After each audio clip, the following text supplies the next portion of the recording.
The tribunal will not reconvene until I've had a chance to consider all the available evidence in my case. That is my right as an American and as an officer of the Central Intelligence Agency. If the testimony I've submitted is true, then the proof may be somewhere in that warehouse, and therefore I must be allowed to look for it. My persecutors pretend to regard this rule as an inconvenience, because without it they'd be permitted to empty the warehouse tomorrow to make more room for stolen Politburo cigar stubs or whatever else they want to achieve out here in Virginia. But really, it delights them. There's no easy way to take a measure of all the available evidence in my case, but I estimate it at about 300 million feet, an alchemical prodigy of urine and rock salt and Mayan armor, glossy bales decomposing into nitric frass. To pick through it all with proper care, building a chronology and a concordance is the work of decades. And I don't have decades. This is how I know. During the failed Cuban War of Independence in 1868, a wealthy Spanish family called the Azpeitigillas, who owned sugar plantations near the Valle de Vinales, were besieged inside their villa by their own farmers. They died of yellow fever, all 16 of them, before they could be relieved by the army. It was decided to send the bodies to Havana for burial to ensure they wouldn't be desecrated by the locals.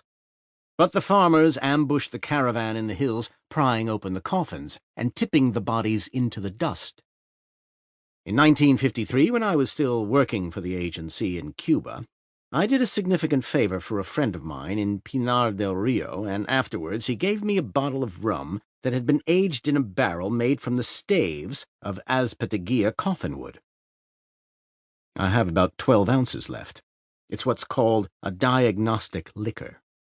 According to folk medicine, the long aftertaste is the most volatile fraction of the rum escaping out of your mouth as tinted vapor after it's already washed through your guts. You taste yourself on it.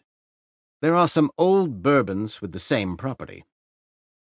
When I first opened it, back when I was in good health, Azpeitigilla Añejo was the most exquisite rum I'd ever sipped.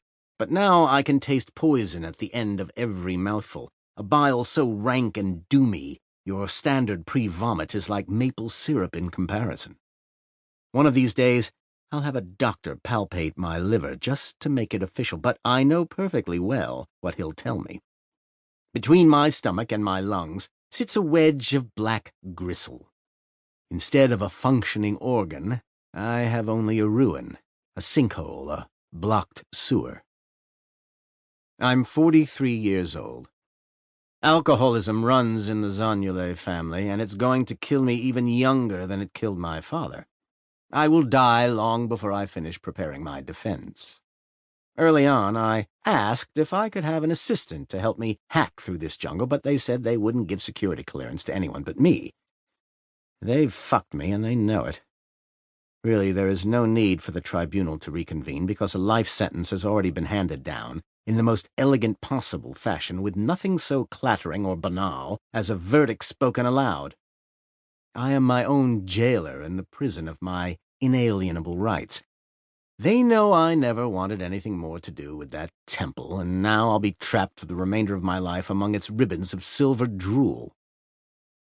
From the very beginning, I've given the same testimony. I did everything I could to prevent what happened in Honduras, but the forces arrayed against me were too powerful, and some of those forces are now discreetly overseeing my prosecution. The censure I'm threatened with is not proportionate to the rules I may have bent or broken in pursuit of entirely valid aims, nor to my peripheral culpability in a sequence of events that, for the most part, were far beyond my control. I'm a fallible human being, and I regret the mistakes I made, but with a sound mind and a clear conscience, I can avow that I was acting in the best interests of my country. I know dozens of guys back in Foggy Bottom who've done much, much worse and suffered nothing but commiserations on their bad luck.